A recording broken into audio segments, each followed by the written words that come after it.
Quando a Bíblia fala ouvir, não é no sentido apenas da pessoa ouvir a voz de Deus, né?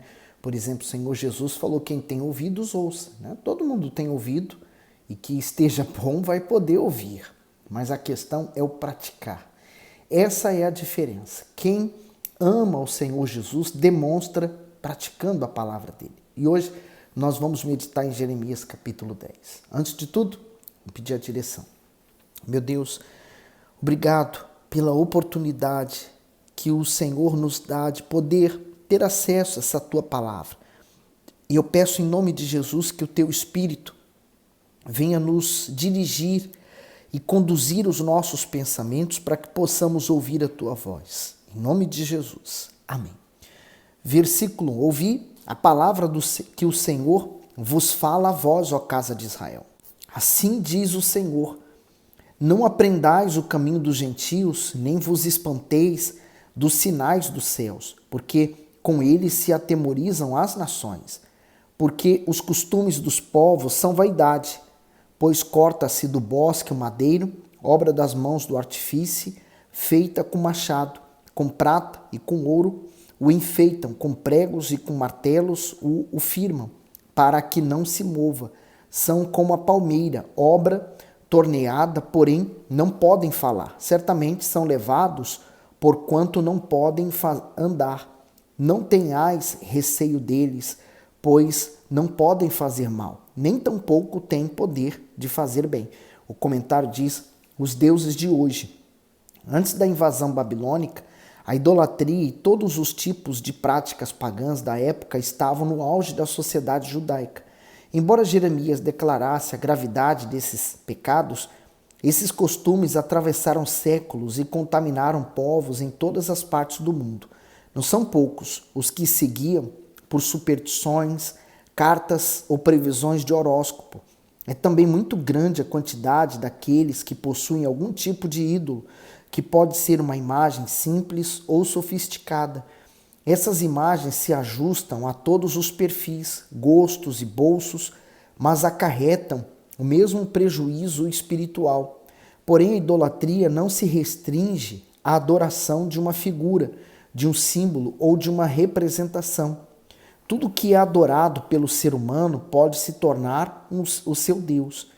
Pode ser o filho, o marido, a esposa, os bens materiais, a carreira, o conhecimento, o próprio corpo e tudo o que ocupe inteiramente o coração.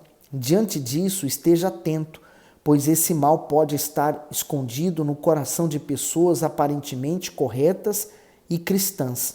Continuando para o 6. Ninguém há semelhante a ti, ó Senhor. Tu és grande, e grande o teu nome em poder. Então, como você conseguir colocar um Deus tão glorioso e grande dentro de uma simples imagem, né? Então, é o engano que o sentimento, a fé, sentimento, provoca nas pessoas. No 7. Quem não te temeria a ti, ó Rei das Nações? Pois isso só a ti pertence. Porquanto entre todos os sábios das nações e em todo o seu reino ninguém há semelhante a ti. Mas eles todos se embruteceram e tornaram-se loucos. Ensino de vaidade é o madeiro. Trazem prata batida de Tarsis e ouro de Ufaz. Trabalho de artifício e das mãos do fundidor. Fazem suas roupas de azul e púrpura. Obra de peritos são todos eles. Mas o Senhor Deus é a verdade. Ele mesmo é o Deus vivo e o Rei eterno. Ao seu furor treme a terra e as nações não podem suportar a sua indignação. O comentário diz: as nações não podem suportar a sua indignação. A narrativa do capítulo trata da nulidade dos ídolos e do contraste entre as falsas divindades e o Deus verdadeiro. Ele é o único Senhor vivo e poderoso, por isso é capaz de intervir na vida de qualquer pessoa. Portanto, as nossas decisões determinarão como o Altíssimo irá agir conosco. Aqueles que desprezam a voz de Deus ou afrontam a sua obra o desafiam. Por essa razão, devem meditar a fim de saber que nunca vale a pena sofrer as consequências de suas más atitudes. Então, toda ação há uma reação. Então, se eu tenho atitudes erradas, eu vou terminar por colher as consequências dela. No 11. Assim lhes direi, os deuses que não fizeram os céus e a terra desaparecerão da terra, e debaixo deste céu ele fez a terra com seu poder, estabeleceu o mundo com a sua sabedoria, e com a sua inteligência estendeu os céus. Fazendo ele soar a sua voz, logo há rumor de águas no céu, e faz subir os vapores da extremidade da terra, faz os relâmpagos para a chuva, e dos seus tesouros faz sair o vento. Todo homem é embrutecido no seu conhecimento, envergonha-se todo fundidor da sua imagem de escultura, porque sua imagem fundida é mentira, e nelas não há espírito. Vaidade são, obras de engano, no tempo da sua visitação virão a perecer. Não é semelhante a estes aquele que é a porção de Jacó, porque ele é o que formou tudo, e Israel é a vara da sua herança. Senhor dos exércitos é o seu nome. Ajunta da terra a tua mercadoria, ó tu que habitas em lugar sitiado. Porque assim diz o Senhor, eis que desta vez arrojarei, como se fora com uma funda, aos moradores da terra, e os angustiarei, para que venham a achá-lo, dizendo, ai de mim por causa do meu quebrantamento. A minha chaga me causa grande dor, e eu havia dito, certamente isto é enfermidade que eu poderei suportar. A minha tenda está destruída, e todas as minhas cordas se romperam. Os meus filhos foram-se de mim, e não existem, ninguém há mais que estenda a minha tenda, nem que levante as minhas cortinas. Porque os pastores se embruteceram e não buscaram ao Senhor, por isso não prosperaram, e todos os seus rebanhos se espalharam. Comentário do 21, os rebanhos se espalharam. Sobre os profetas, sacerdotes e reis pesava a culpa da destruição de Israel. Eles não conduziram bem o rebanho de Deus, porque em vez de buscarem seus conselhos, preferiram agir por si mesmos. Diante disso, o Altíssimo os avaliou como homens estúpidos, de coração endurecido. A autoridade divina repousava sobre esses líderes espirituais, mas eles a usavam para se engrandecer diante do povo, em vez de instruí-lo. O resultado disso foi a desolação da nação, que havia sido eleita para ser modelo de fé e de boa conduta ao mundo.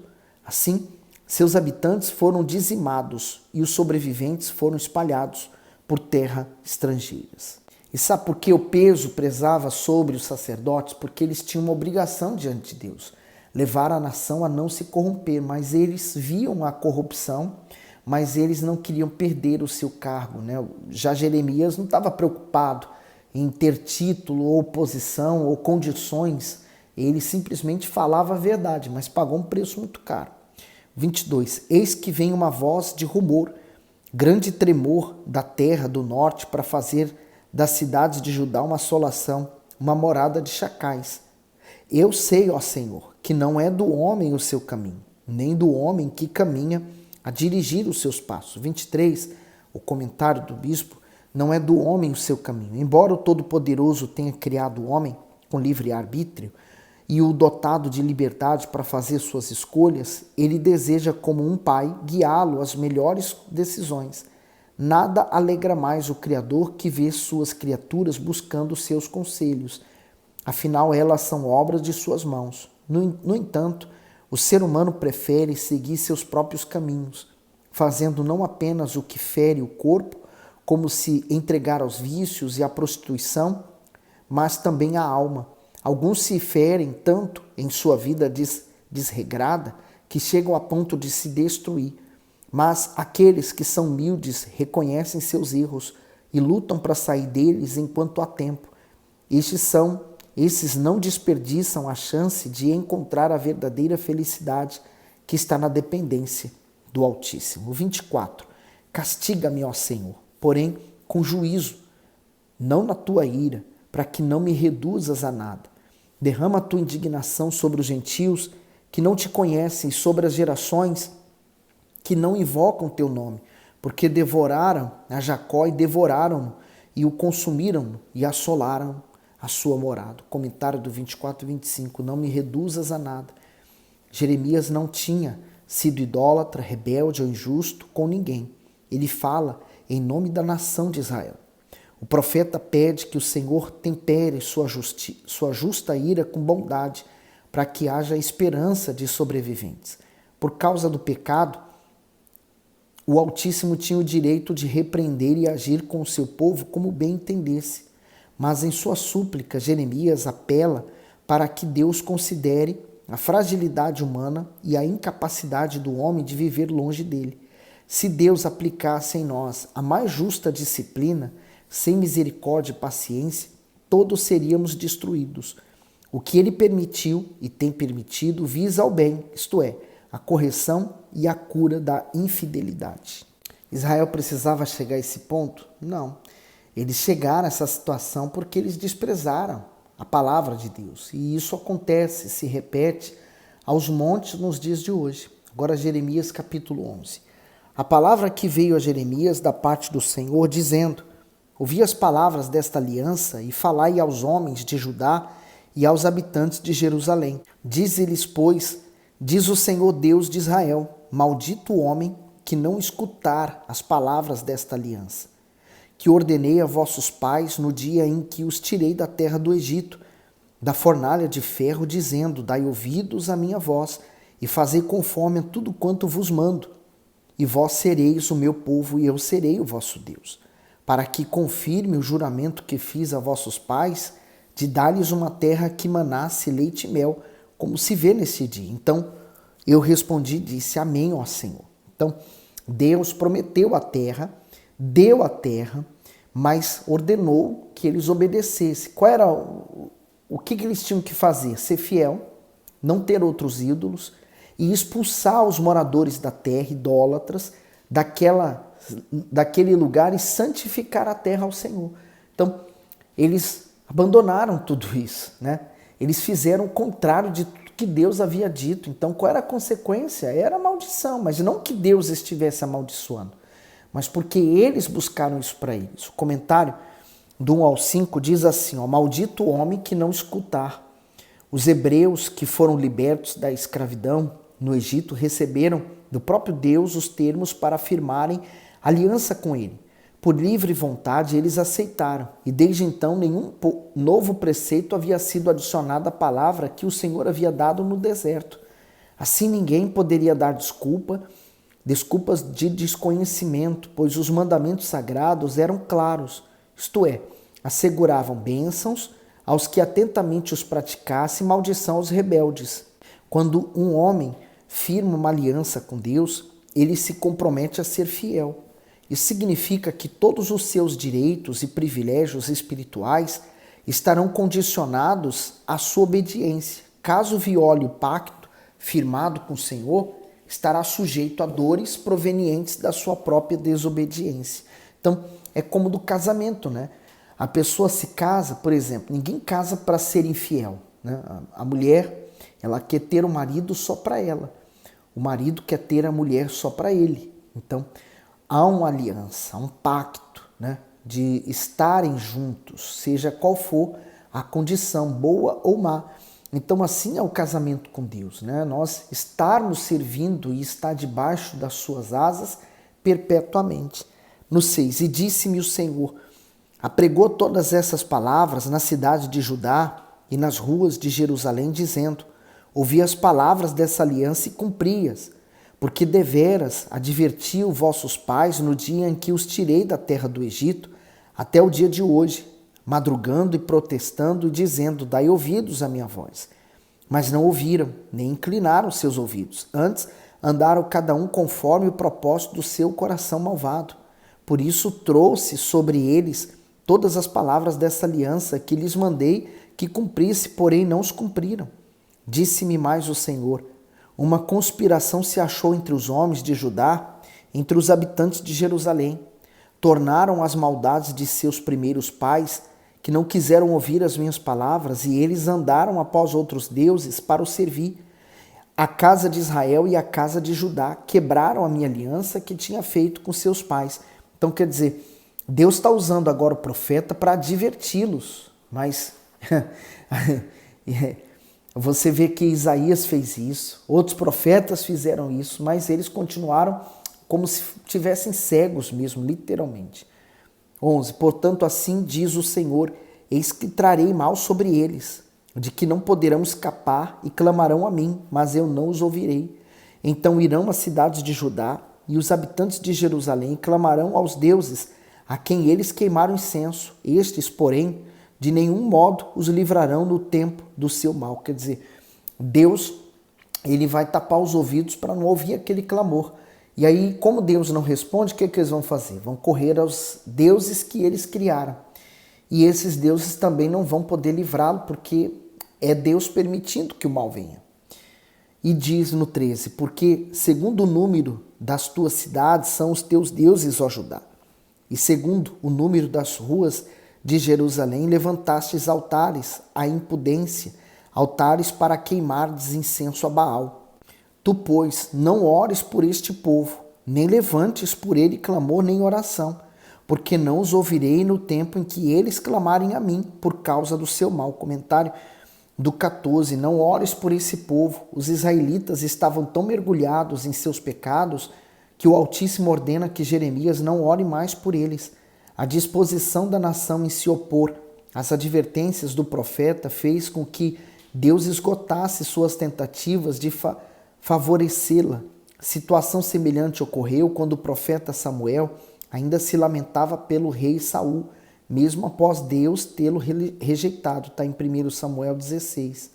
A pessoa que deseja permanecer na vida pecaminosa, mesmo tendo consciência dos riscos espirituais que corre, deve entender que isso causa indignação em Deus, a ponto de ele rejeitar ouvir até mesmo as intercessões feitas para que seja poupada. Olha que forte, né?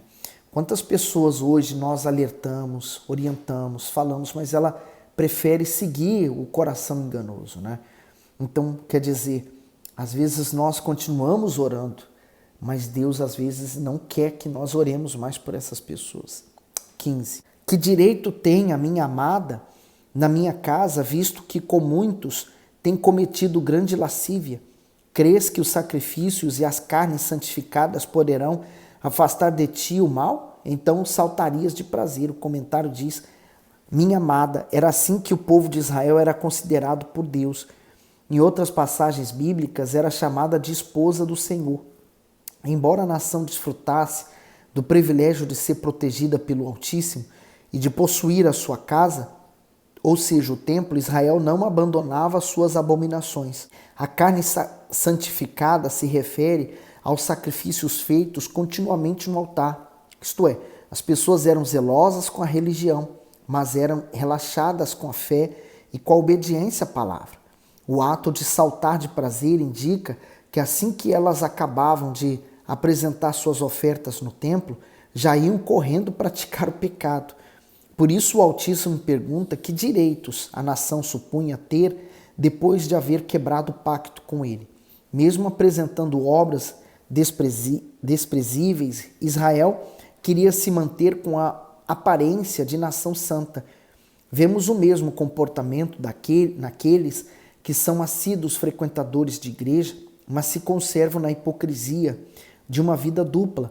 São pessoas aparentemente perfeitas no ambiente religioso, mas reprovadas no testemunho fora dele. Então, quer dizer, eles continuavam apresentando os sacrifícios como uma forma religiosa, né? Deixou de ser algo que agradava a Deus, mas agradava o seu ego, né? Estou apresentando, estou fazendo.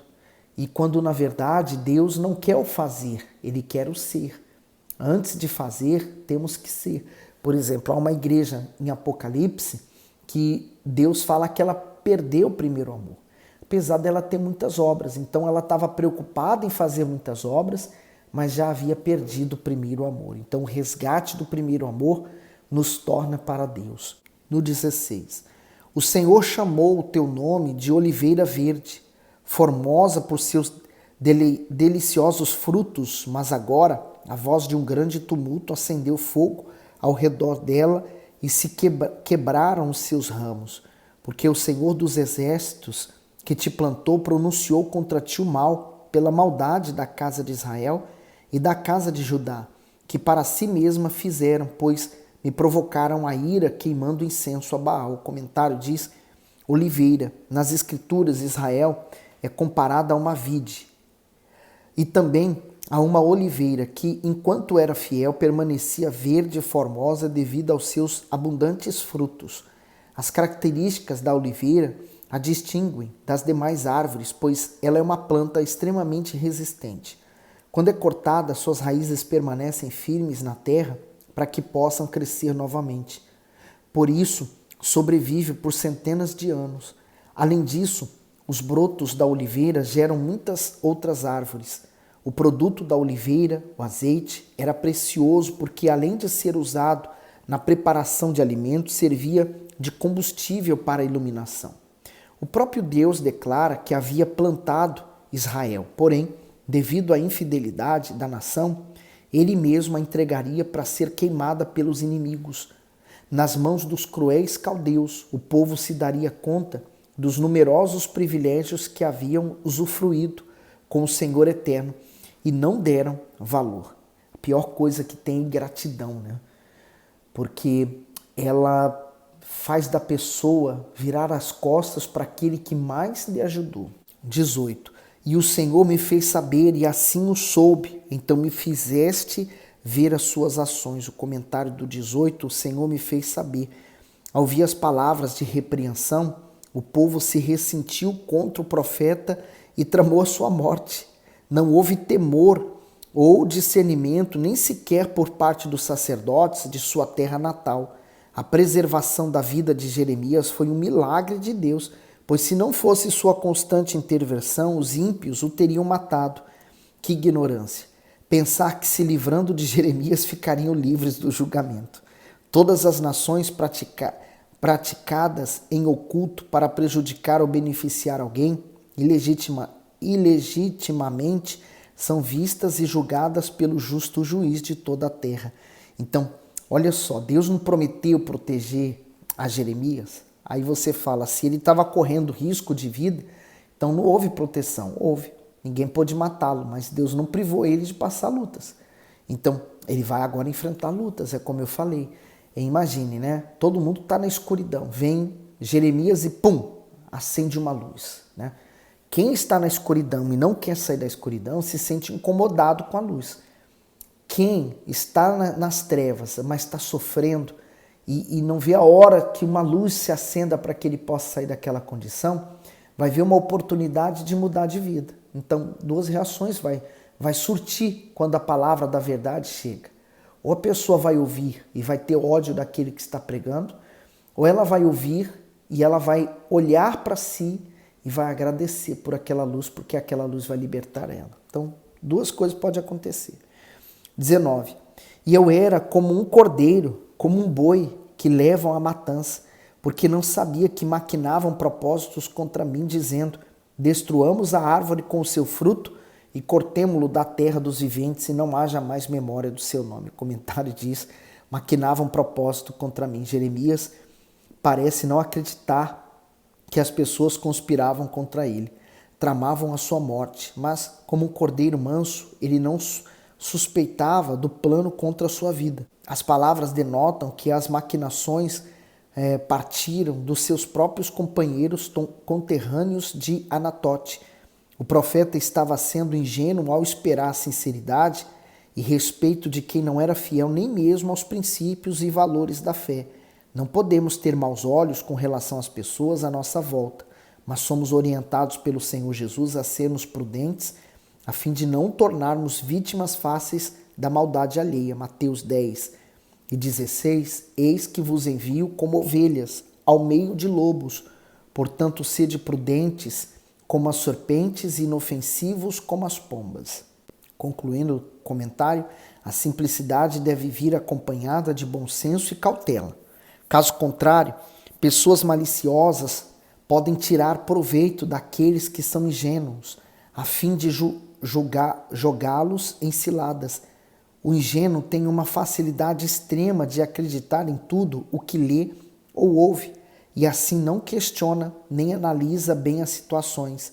Diante disso, pode se tornar uma presa fácil para o mal e para aqueles que tentam prejudicá-lo. As pessoas não compreendiam o que Jeremias estava fazendo, mas Jeremias queria tão somente ajudar aquelas pessoas, mas elas queriam continuar vivendo suas vidas na podridão.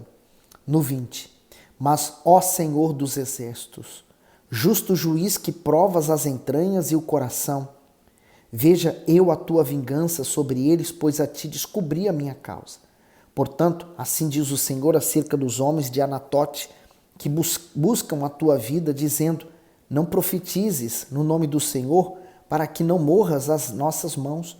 Portanto, assim diz o Senhor dos exércitos, eis que eu os castigarei, os jovens morrerão à espada, os seus filhos e suas filhas morrerão de fome, e não haverá deles um remanescente, porque farei vir o mal sobre os homens de Anatote no ano da sua visitação. Comentário, a ti descobri a minha causa.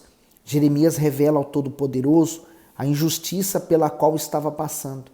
Em seu apelo, o profeta mostra que não tem a intenção de se vingar, e sim de ver a maldade e a hipocrisia extirpadas. A injustiça é uma forma clara da manifestação do inferno na vida de uma pessoa. Nas ações injustas, vemos explicitamente o diabo agindo por meio das aflições. No entanto, a base do trono do Altíssimo é a justiça e o juízo, como está em Salmo 97:2. Aqueles que recorrem ao seu tribunal jamais ficam desamparados. Pelo contrário, encontram no Senhor o amparo de um poderoso defensor e juiz. A nação não sabia, o que eles estavam querendo para eles próprios. O que eles estavam desejando para Jeremias viria sobre eles. E aí você percebe, Jeremias estava tentando salvá-los e eles querendo matar Jeremias porque achava que Jeremias estava contra eles. Qual lado você está? Só tem como estar de um lado. Ou do lado de quem está do lado de Jeremias, o lado de Deus, ou do lado do povo, corrompido pelo seu próprio coração. Gostou do conteúdo? Dá o seu gosto, põe nos comentários que Deus falou consigo e manda esse vídeo para alguém. Fique bem.